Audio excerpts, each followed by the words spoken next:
So FAC1601, we're looking at companies in this particular set of notes. In support material 6, I've given you a note again about the study guide and the textbook. The textbook gives you a lot of theory, but most of it isn't tested from an exam point of view, because if you look at the study guide, you'll see the study guide focuses on the actual share capital and the dividends. Yeah. So you don't actually see any disclosure here.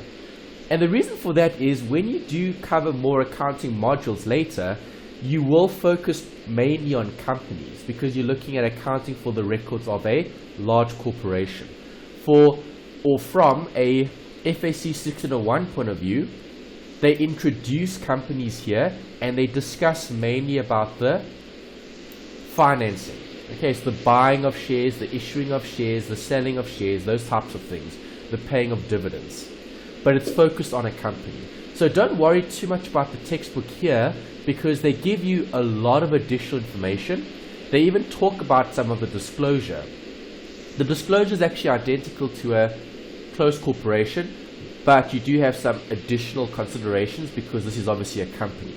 So I would stick to the study guide for this particular section, because the study guide actually gives you a good guide in terms of focus. So what are they going to actually test you on if they do test this particular section? Sometimes they test it, sometimes they don't. It depends on what year, what semester you're looking at.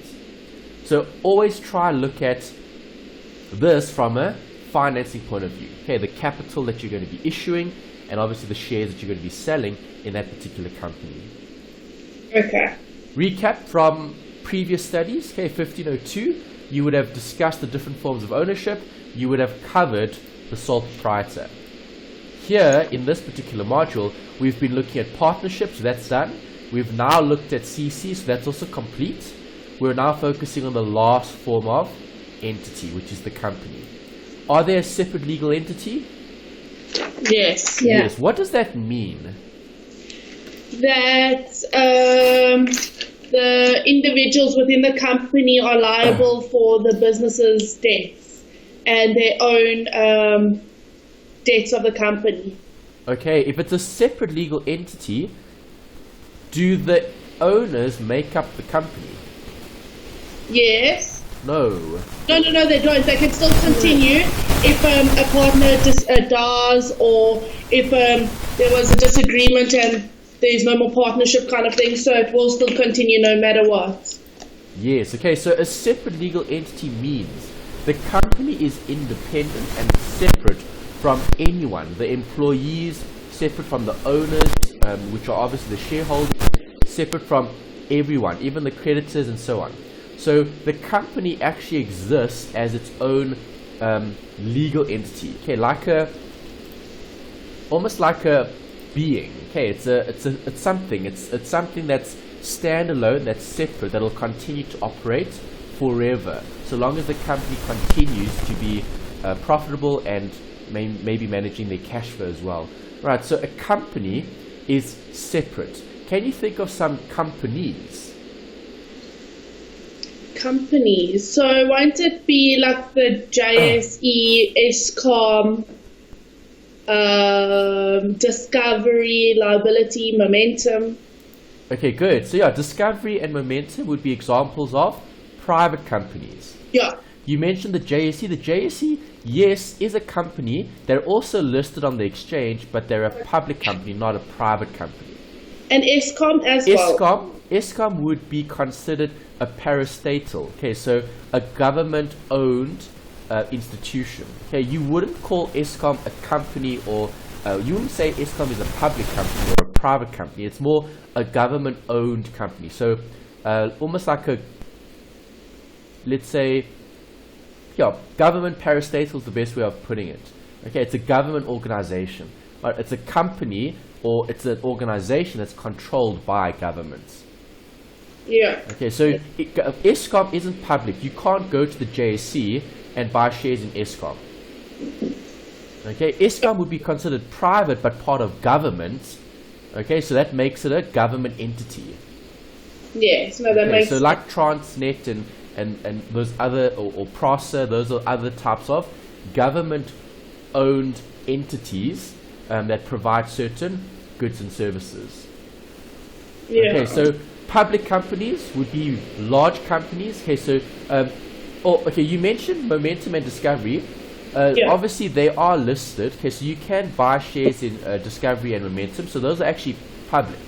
Private would be when you can't. So non-listed companies, yes. Okay, so Discovery and Momentum are listed, so they would actually be public. Okay, so not private. Obviously, companies start out as private companies, and then they list, and then they become public. Yes. Okay, so a good example there would be the social media companies in the world, the big ones. Okay, so Facebook and Twitter. Okay, once upon a time, those were all companies that were private. But now, those companies are public. Because anyone can find information about those companies, and if you wanted to, you could purchase equity in those businesses. Yeah. Does that make sense? Yes, it does. Alright, so which is better, public or private? Depending. Public for more money, but private's just as good. Because a private company, you might not want individuals buying shares in your company, you want full ownership. Whereas public, you can just make more money out of people and have the resources and shareholders within the company. Well done. Okay, that's a great answer. Okay, so you've got a good understanding of the different forms of ownership, okay, in terms of differentiating between a public and a private company. Something else to consider here is the regulation. Okay. Who has more regulation? Regulation. Want to be private? Public. Because the public company is accountable to society. Yeah. And what must happen to their statements? They need to be accurate. Audited. So that's accurate.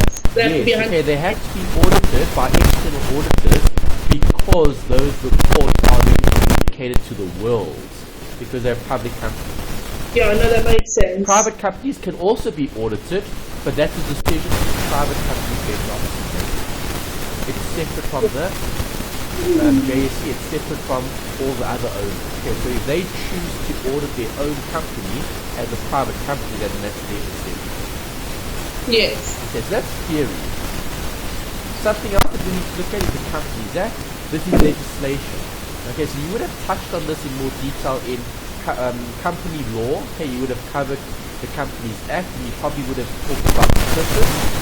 Obviously, we're not looking at this in detail because we're focusing on the accounting of the different transactions.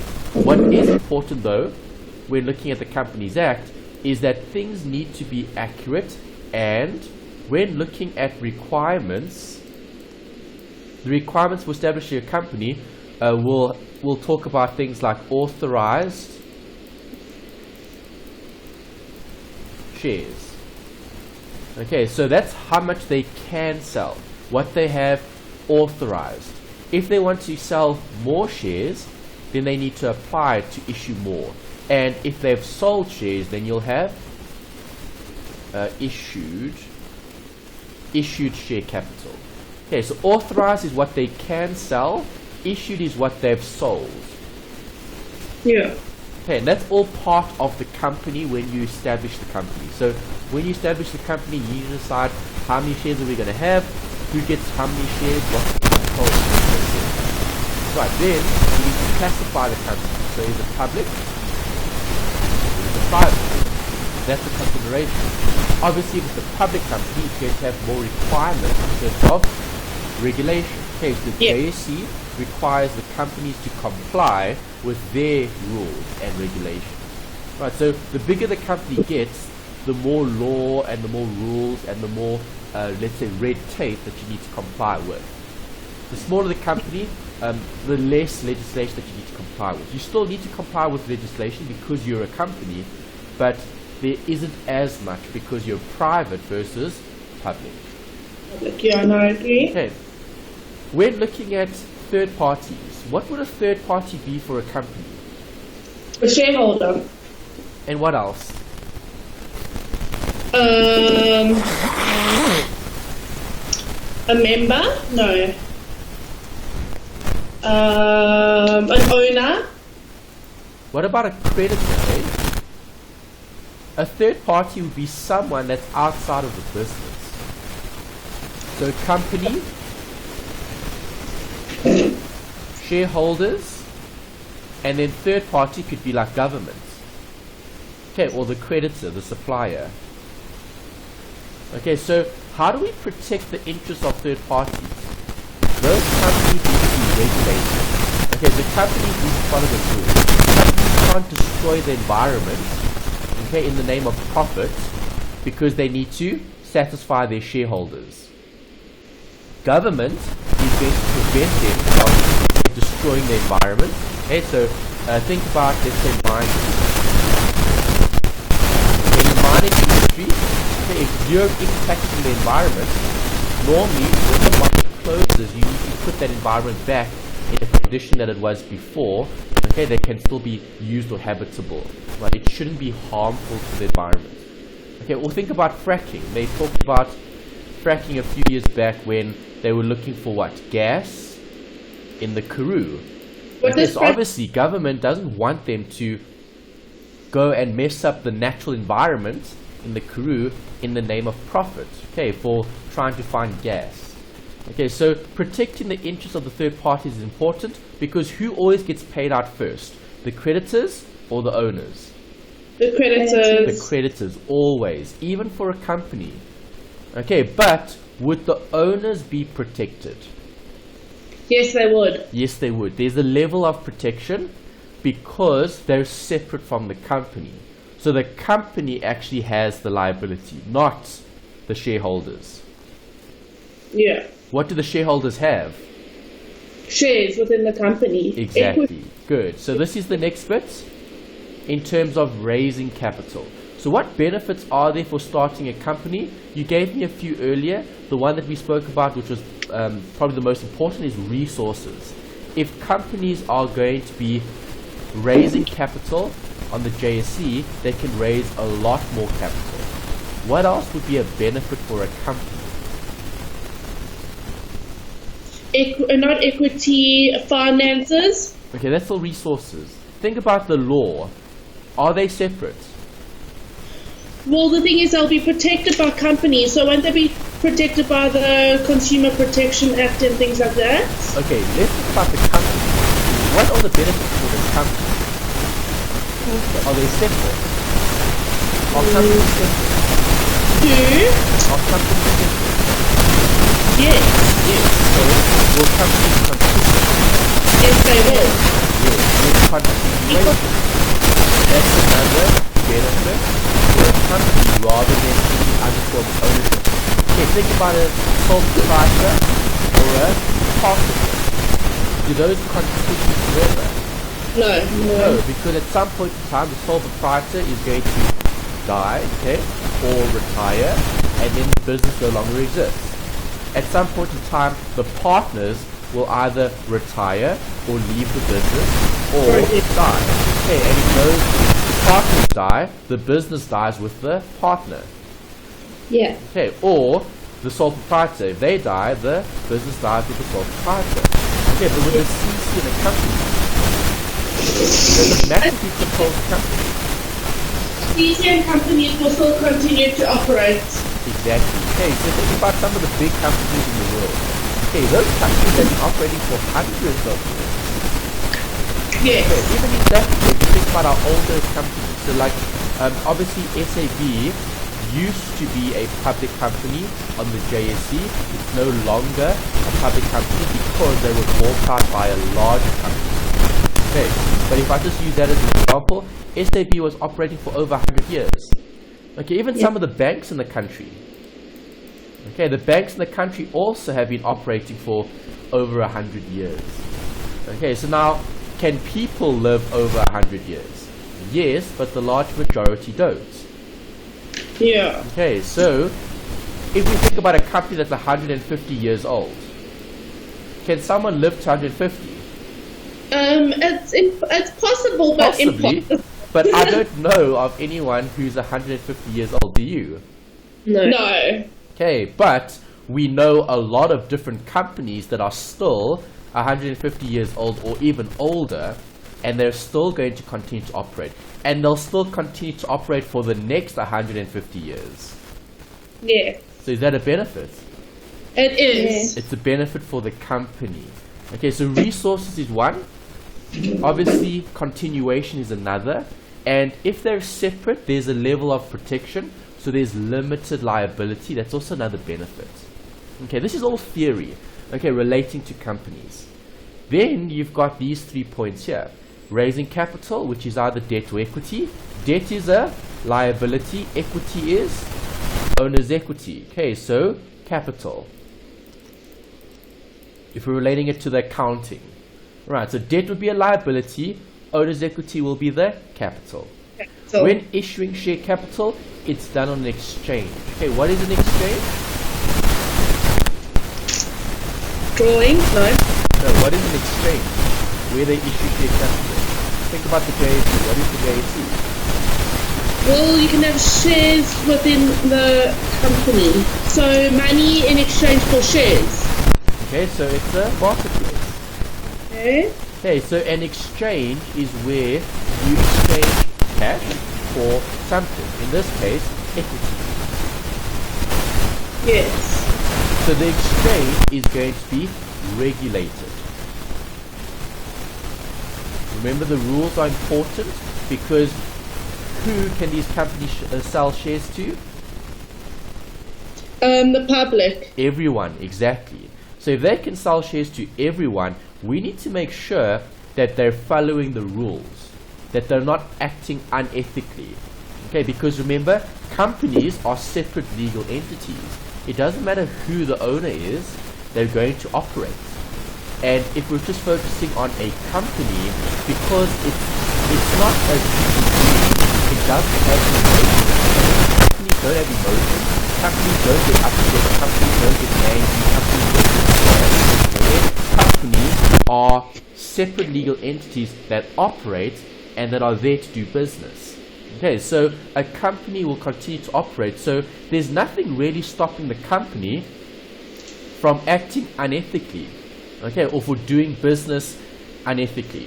Okay, and that's why regulation is so important. Okay, that's why if you look at the textbook, they'll talk about things like that. Okay, where they talk a little bit about governance. Okay, that's always something that you would cover a bit more in detail when you cover more accounting. Okay, governance.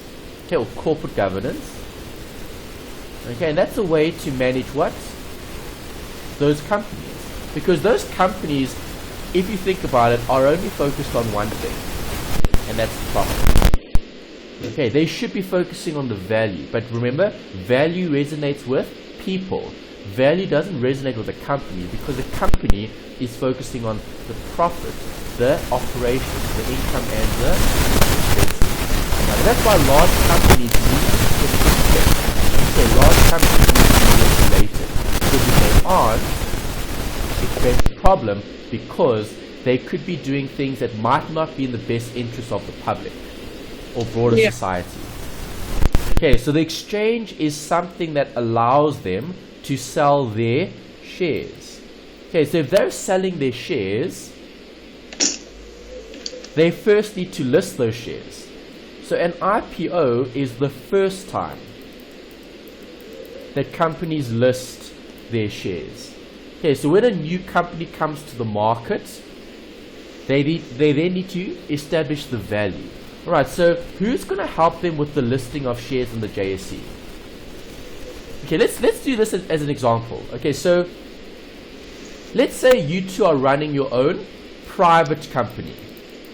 Okay, and your private company is called BK Pty Ltd. Yeah. Okay, so that's your company. Okay, so you and Kirsty are running the company. Are you shareholders? Yes. Yes, because this is a private company. Alright, so now you've grown the company. This private company of yours is getting bigger and bigger. So now you decide to list on the JSE? Because you want people to buy shares in your company because you want to continue to grow. So who's going to help you with that? The public. No, the public doesn't help companies list. Oh, the JSE.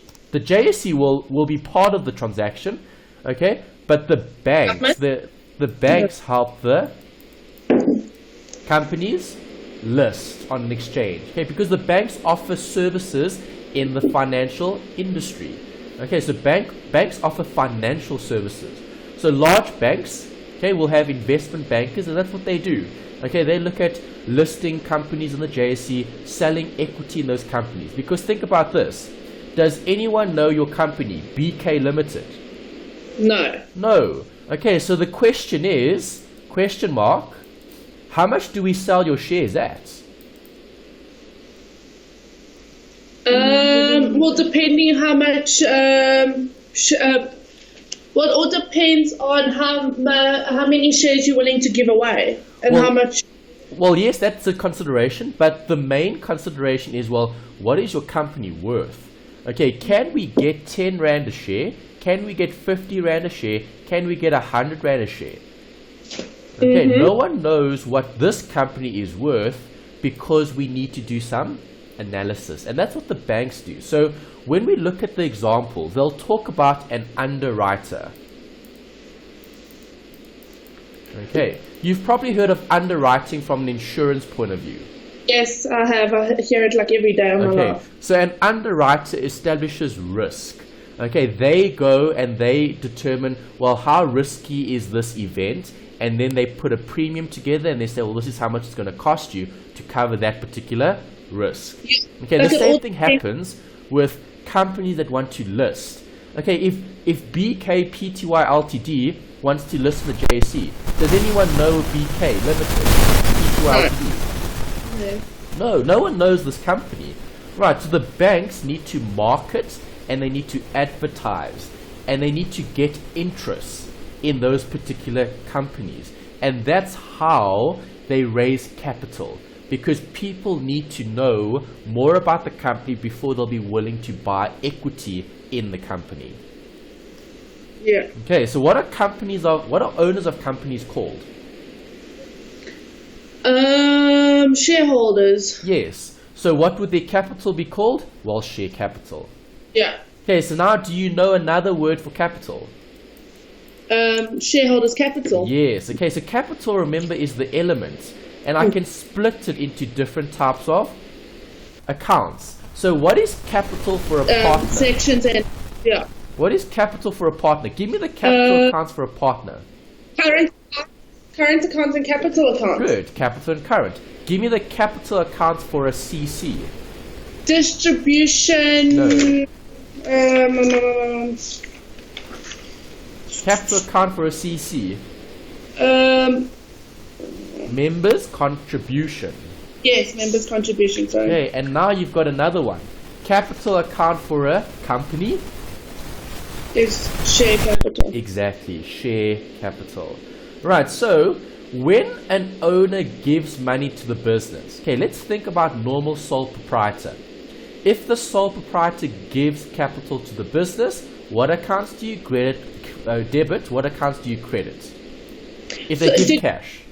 If they give cash to the company, it's seen as capital. Capital increases on the credit side. And if they gave cash? Bank. Yes.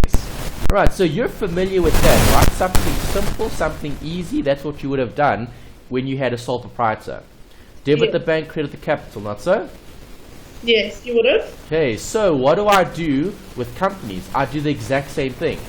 I debit the bank and I credit the capital. Okay, but now you've got these extra accounts. And what are these extra accounts? They're working accounts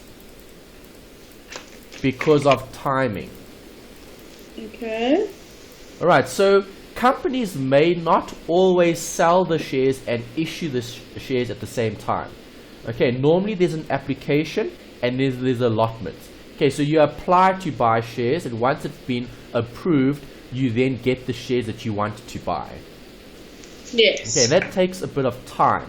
So because there's a timing difference, there'll be a working account. So from an accounting point of view, as long as there's different dates, then you should incorporate those working accounts. You get incorporators, application and allotment. Those are just working accounts, different names for a working account. A working account is like valuation. A working account is like profit and loss or appropriation.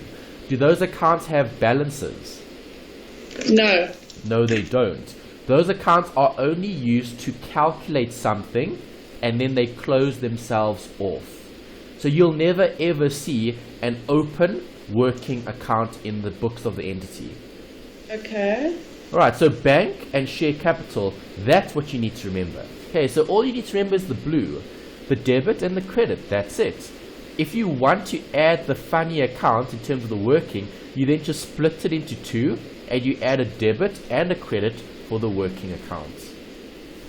Yeah. Right, so does it cost you something to issue shares? Does it cost you? No. Yes. Okay, no one's going to issue shares for your company for free. Oh.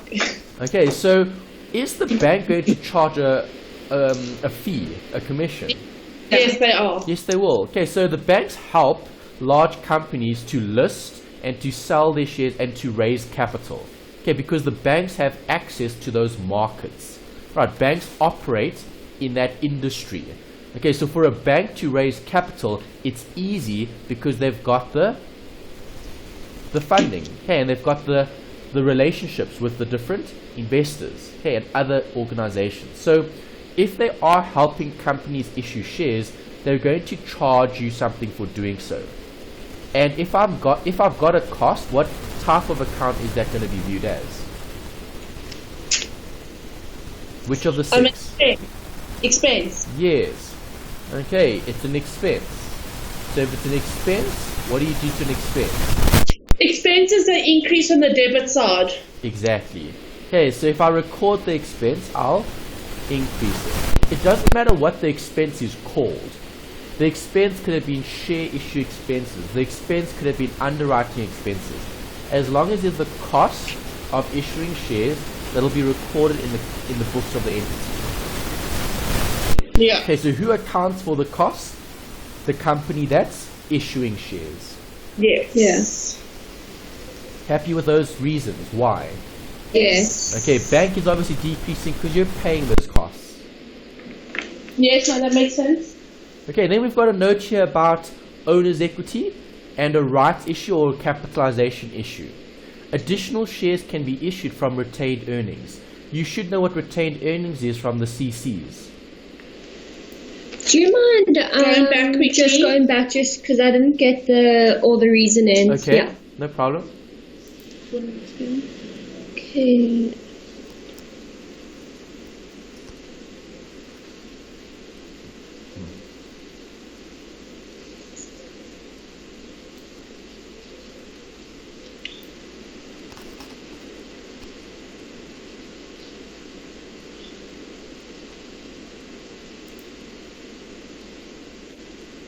Okay, yeah. Okay. Thank you.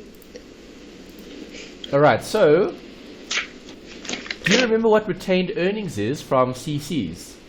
It's a capital. Yes, it's viewed as capital, which is part of owner's equity. Okay, so companies can choose to issue more shares, and they can do so from retained earnings. So if additional shares are issued from retained earnings, it's viewed as a capitalization issue, right, or a rights issue. Okay, so why is it a rights issue? Because it's based on how much you own. Okay, so if you hold 4 shares, how many additional will you get? 1 share for every 4 you get 1. 1. Okay, so if you hold 4, okay, you'll get 1 additional share. If I held 20, how many additional shares would I get? 12. Yes. Okay, every 4 that is held will receive 1 additional share. And that gets paid out from where? Well, the retained earnings. So retained earnings will be debited because the equity is decreasing. and the share capital will go up because the equity is increasing. Okay, you're issuing more shares from the actual retained earnings. Yes. So it's capital. Okay, so when raising capital in the market, can all companies raise the required capital?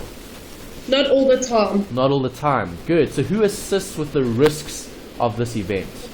Then. We spoke about it earlier.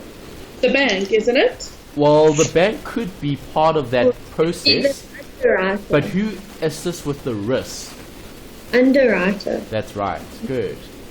The underwriter is the role player in this particular scenario, where they facilitate the actual transaction, whereby if you didn't raise the sufficient or the required amount of capital, then they'll step in and they'll buy the rest of it.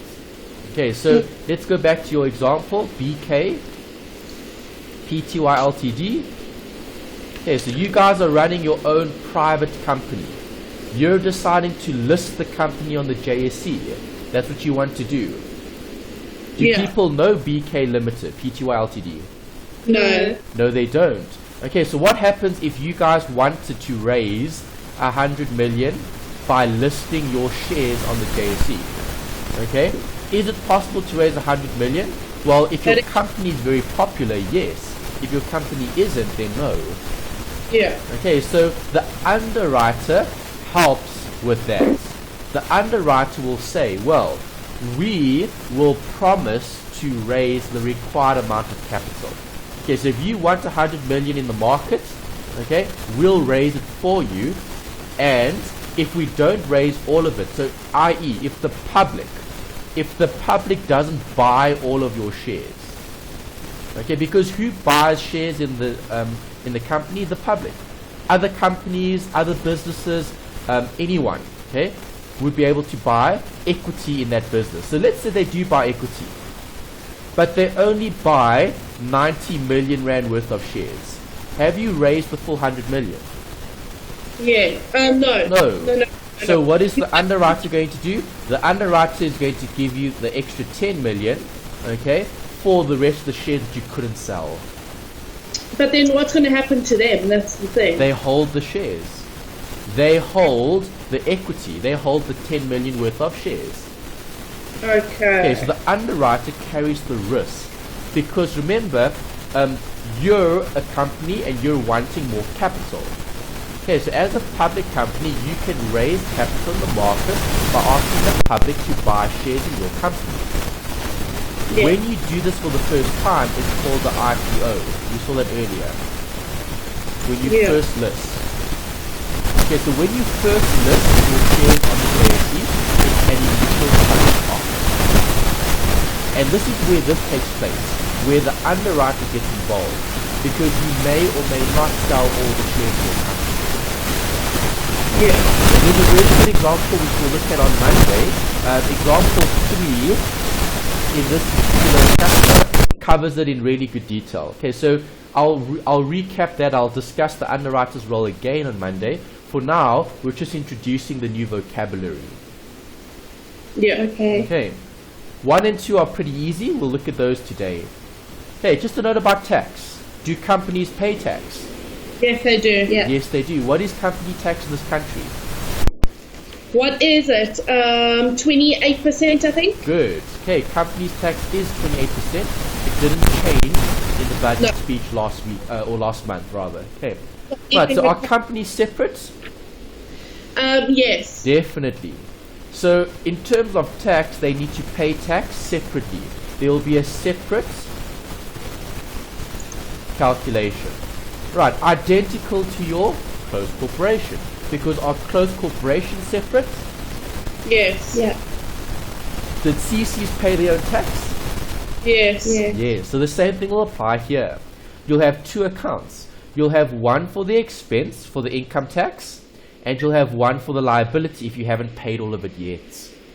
Yeah. And then the last bit over here, which is just look at some new vocabulary, and then we've got some examples to look at just now. Okay, share capital is what? Shared capital is retained earnings. Is capital. Oh, sorry. Okay, Retained earnings is what? Capital. Capital. They're both going to have a credit balance, and they're both part of owners' equity. Are profits distributable? Yes, they are. To who? To the owners of the company. Correct, the shareholders. So what do we call a payout to the shareholder?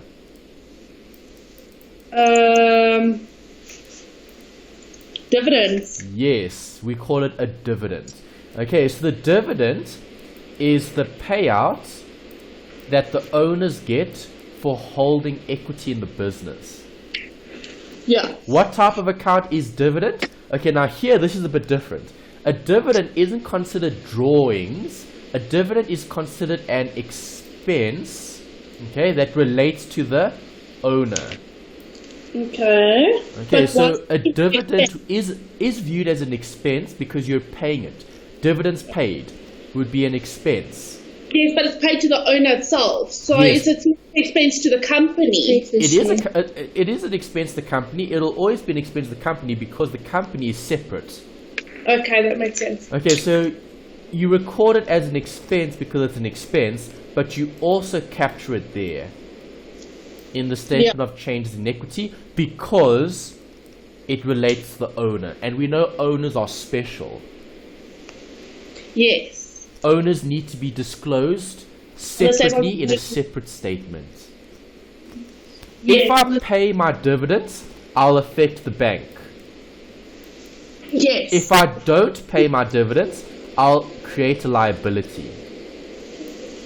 Yes. Right, so are dividends always declared and paid at the same point in time? No. They don't have to be at the same time. Doesn't have to be at the same point, correct. Okay, so it normally takes time. They normally announce, okay, we are going to declare a dividend of, and then they declare what the dividend is. But then the dividend is only paid later. Okay, so then you'll have this, the liability. So once the dividend has been declared, is there an obligation to pay? There is an obligation to pay. Yes, there is. So it's a liability. Correct. Yes. Right, so issuing debt instruments. What is debt? What is debt as expense? Debt is a liability. Yes. So the liability will have a credit balance. Right, so can a company issue loans? Can a company issue loans? Yes, they can. Yes, they can. Right, and they normally call them debentures, loans, or bonds. Okay, those are the two big ones. Okay, that'll be sold in the market. Okay, so a company would be able to raise more capital because now they can also sell other things. Okay, like debentures, like bonds. Okay, because they're very, very large businesses. Okay, the larger the business, the more easier it is to raise capital. Yeah. Okay, so if companies raise capital through debts, well then you would debit the bank because cash is coming in, and you'll credit the loan, which is the liability. It could be debentures, it could be bonds, it could be anything. Yeah. So what happens when interest becomes due? When interest becomes due, you have to pay it. Yeah, so you'll either pay the interest, then you'll debit what and credit what? Interest is being paid and it's an expense. Good. And it increases on the credit side and decreases on the credit side. Okay, increases on the debit, decreases on the credit. Yeah. Okay, so you would debit the expense for the interest and credit the bank. If it's not paid, you'll have a liability. Yes. Okay, or you might choose to capitalize it to the loan. Okay, so the loan will get more expensive because you're adding the interest to the loan. Yes. That's capitalization. Right, later on in the last chapter, study unit 10, you guys discuss a bit of compound interest. Okay, then we look at capitalization and compounding and things like that. Okay, so when we look at interest is obviously going to be applicable to a loan. If the interest is paid out, it'll affect the bank. If it's added to the loan, it'll be capitalized. Or if it's payable, it'll be a liability. Yes. Good. And that's the end of that chapter. Alright, so not a lot of theory here. The main bits are, what is an underwriter? An underwriter is a person that will help with the excess or helping the company Issue shares. Issue shares, basically. What is share capital? Share capital is capital that's shared between the shareholders of the company. Good. What is a dividend? A dividend is payouts to the owners. Yes, which is a? Expense. Expense. Exactly. Okay, so those are new terms. Okay, share capital, dividends, underwriter. And then obviously you've got a working account called the allotment or allocation account, or incorporators, depending on what you're looking at. Yeah. Okay, great. So let's have a look at the first example.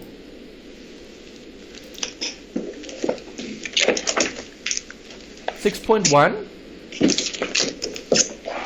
6.1, what page? 115. Okay. Somewhere around there. I can just see the page number here. 115 over 197. It is. It's page 105 actually. Yeah. Okay, yeah, the numbering is a bit different here on the PDF. Okay, but yeah, the numbering there is accurate. Okay, so page 105. Do you have it? Yes. Great. Okay, so when looking at exercise 6.1, let's have a look at the scenario.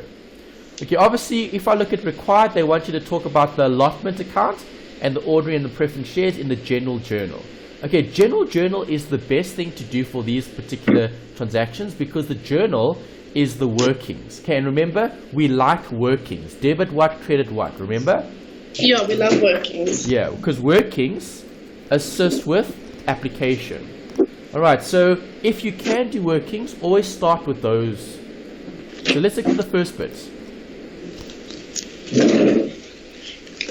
M Limited was registered on 1st of Feb with authorized share capital. What does that mean?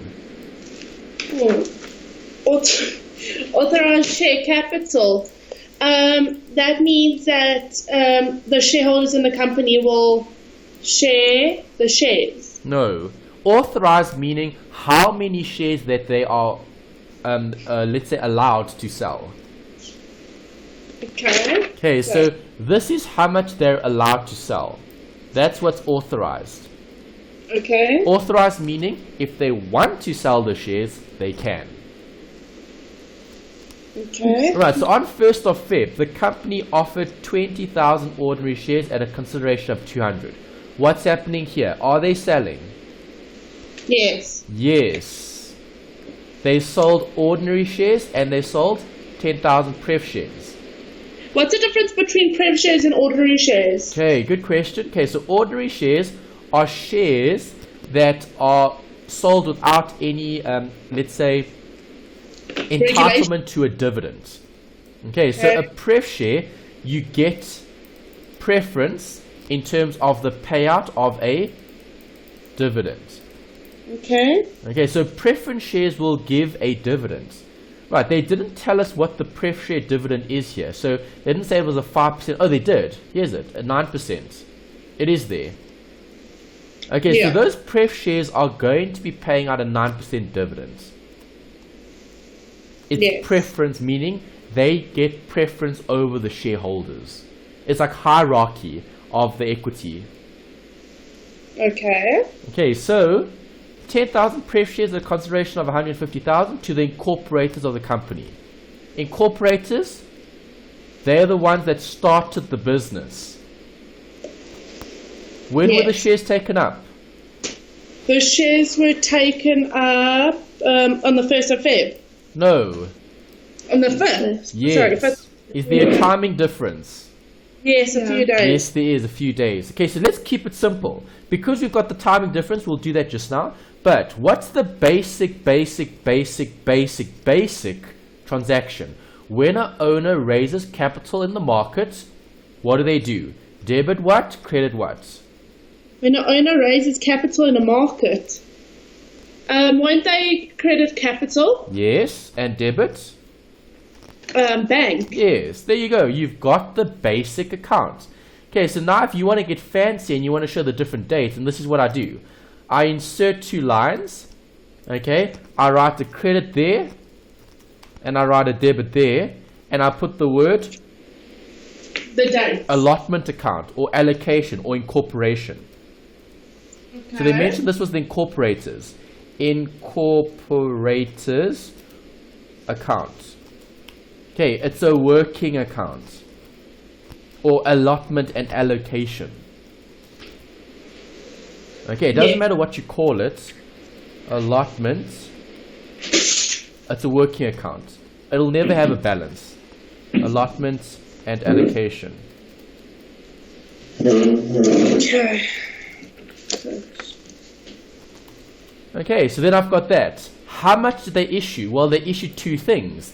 They issued ordinary share capital, and then we'll have the same thing for the preference. Yeah. There you go. There's the one and there's the other. Right, so when did you actually issue the shares? On the 5th. Yes, and when were the or when did they actually contribute or want to buy the shares? On the 1st. On the 1st. Okay, so that was on the 1st and this was on the 5th. Yeah. Okay, so on the 1st you got the capital, on the 5th you gave them the shares. Yes. Alright, so ordinary, how much did we issue? Ordinary, 200. 200,000 consideration, 20,000 ordinary shares. So the company, so it's the 20,000 ordinary shares at consideration, it's 200,000. Yeah. So does 200,000 mean how much they got for those 20,000 shares? Correct. That means how much capital was received, yes. Yeah. Okay. Okay, and then you literally put your debits and credits and that completes that transaction. Okay, that's not too bad. It's not bad at all because you should know this. Debit bank, credit capital. Yeah. You're just adding fancy accounts because of a timing difference when getting the capital and when issuing the shares. Yes. Alright, same thing here, but what were the pref shares worth? Pref shares were 10,000 preference shares at a consideration of 150,000. Okay, so 150, 150, 150, 150. And that's it. Oh, okay, no, that's really simple. So again, we'll have the 1st here and the 5th there. There's the 1st when you receive the cash. Okay, and then there's the 5th when you distribute it. Yes. Okay, let's keep reading. What's the next bit?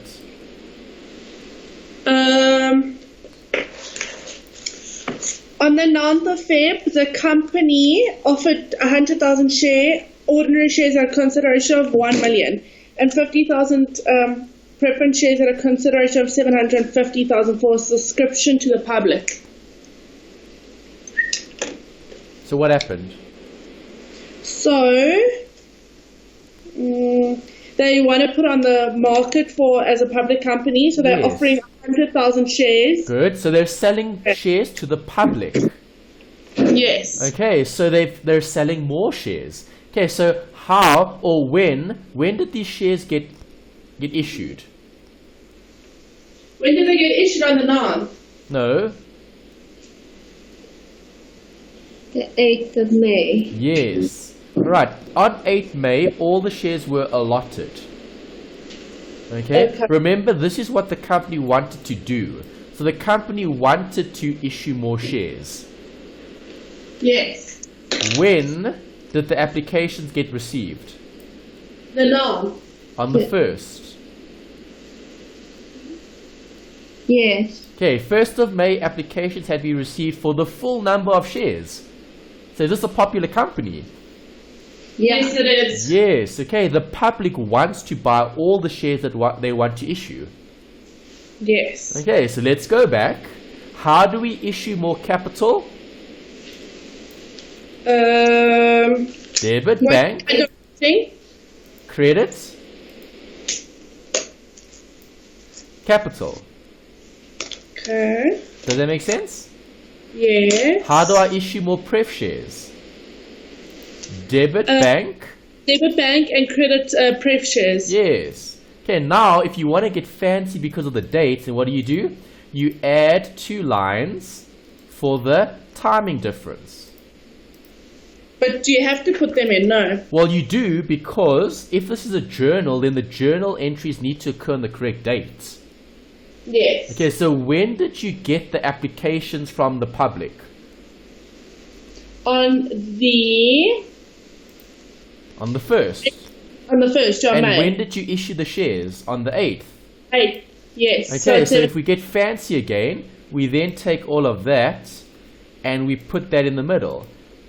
Okay. Okay, so how much ordinary shares did we issue? Ordinary was 100,000. But what is the total worth? How much capital was raised? A Because million remember, rand. this is ordinary share capital. It's R1 million. Okay, so 6 zeros. There's $1 million. Then put all of that in, and there you go. I've done that transaction. How much pref shares did I issue? 750,000. Okay. And there's my transaction. Yeah. Okay, so do you see how easy this is if you keep it simple? Debit Yes. the bank, credit the capital. I'm just bringing in some other stuff that you now know. But you guys could all do debit bank, credit capital. I mean, you did that right at the beginning when you looked at FAC 1502. Yes. Okay, so keep it simple. All right. What else happened in that example? On the 31st of May 2015, the company paid 15,000 towards share issue expenses. Okay, so what stands out? Paid 15,000 towards share issue expenses. Yeah. So debit what, credit what? Won't you have to credit the bank? Yes, because the bank is Paying for decreasing. Yes. And debit And- what? And then debit capital. No. Won't it be shares? Share issue expenses. What did you pay? You paid the share issue expenses, right? Yes. Share issue expenses, which is what account, and expense that's going up because you're recording it. When did this take place? On the 31st of May. There you go. What is the amount? 15,000. And that's it. There's the recording of the issue expenses. Okay, we saw that in the notes. When you pay for an expense, you debit the expense and you credit the bank if you're paying it. Yes. Right, and that's the end. That's that question complete. Okay, that's simple. All right, so let's go back to the textbook and let's see what they've given you here. Sometimes they don't give you the journals. What did they give you? Okay, they did give you the journals. Did they also give you the T accounts? Okay, yes, they did. Okay, that's great. So they've given you both. So really good example here. I think in the past they didn't give you both. They only used to give you the one. Okay, but now they've given you both. All right, so when you've got Molo Limited, okay, have a look at this.